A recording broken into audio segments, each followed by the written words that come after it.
Di masa mudanya, Bebe tidak hidup dengan enak. Setelah dilepas kedua orang tuanya, entah diapain ya, ia tinggal bersama neneknya. Karena kesulitan mengurus, sang nenek pun menitipkannya di gereja. Make sense. Awalnya sang nenek menjanjikannya kalau ia hanya akan tinggal selama 2 pekan. Sedih sih. Namun sang nenek tak kunjung menjemput. Ia malah tinggal di gereja yang dikelola Casa do Gaiato tersebut selama 8 tahun. Neneknya udah meninggal kali ya. Atau mungkin kawin lagi. Meski begitu, Casa do Gaiato adalah rumah yang tepat buat Bebe. Tanpa pernah mengecap sekolah, Bebe justru dibentuk lewat kedisiplinan dan kerohanian. Di sini ia belajar membaca, menulis, dan tentu saja bermain sepak bola.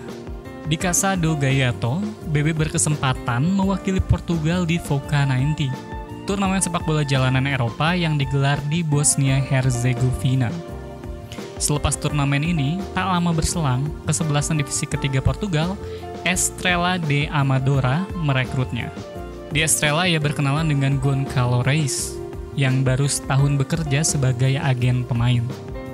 Setelah berbincang, Bebe setuju untuk menunjuk Reis sebagai agennya.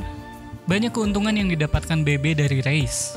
Misalnya saja, sang agen kerap membelikannya sepatu dan pakaian. Bebe juga kerap tinggal di rumah Reis untuk beberapa kesempatan.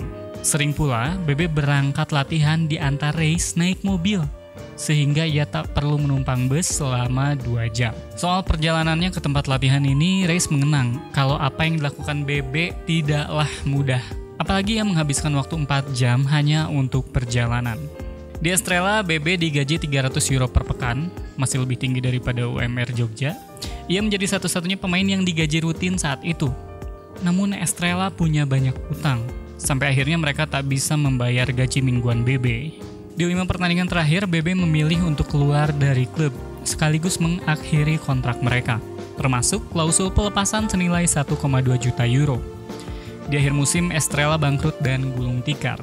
Keluar dari Estrela membuat Reis bekerja keras, salah satunya menawarkan Bebe ke PSV Eindhoven secara gratis. Namun klub yang berlaga di Eredivisie tersebut menolak. Mereka tak mau karena tak pernah menyaksikan Bebe secara langsung. Sampai akhirnya Vitória de Guimarães mengontrak Bebe. Vitória merupakan kesebelasan yang sedang naik daun di Portugal. Nanti ada memenya. Musim sebelumnya mereka menempati peringkat ke-6. Langkah Vitória cukup mudah mengingat cuma mereka klub besar yang mau merekrut Bebe. Reis pun melakukan negosiasi agar kontraknya lancar. Dalam kontrak Bebe tercantum klausul pelepasan senilai 3 juta euro. Namun karena permainan bagusnya di pramusim, klausul ini naik menjadi 9 juta euro. Vitória melihat celah karena Bebe mencetak 5 gol dalam 6 pertandingan pramusim. Apalagi ia masih berusia 20 tahun. Di sini petaka hadir. Reis awalnya senang karena Marca memberitakan bahwa Manchester United dan Real Madrid tertarik untuk merekrutnya. Ini adalah sebuah keajaiban, mengingat Bebe belum pernah bermain di level profesional. Ia bahkan tak main sekalipun buat Vitória di kompetisi resmi. Sudah siap bernegosiasi, ada hal yang aneh dirasakan oleh Reis. Tiba-tiba saja, ia tidak bisa mengontak kliennya tersebut. Sampai akhirnya ada kabar kalau Bebe sudah resmi jadi pemain United pada 11 Agustus 2010. 2 hari berselang, sepucuk surat pun tiba. Reis membacanya, dan alangkah kagetnya ia bahwa surat tertanggal 5 Agustus itu menyebut kalau Bebe sudah memecat Reis sebagai agennya. Alasannya adalah bahwa kontraknya di Vitória justru merugikannya. Reis bingung, karena sebenarnya ia justru menguntungkan Bebe, di mana sang pemain punya 30% hak ekonominya. Artinya, Bebe berhak mendapatkan 30% dari biaya transfer yang didapatkan Vitória dari penjualan Bebe. Insting Reis langsung mengarah pada Jorge Mendes. Ia merasa kalau Mendes memanfaatkan ketidakpahaman Bebe terhadap kontrak dan klausul untuk menjadikannya sebagai klien. Namun Reis enggan mengadukannya secara resmi, soalnya Bebe yang nantinya akan menjadi korban. Akhirnya Bebe resmi pindah ke Manchester United dengan Jorge Mendes sebagai agennya. Lebih gilanya lagi, Mendes membayar hanya 100.000 euro untuk mendapatkan 40% hak ekonomi BB.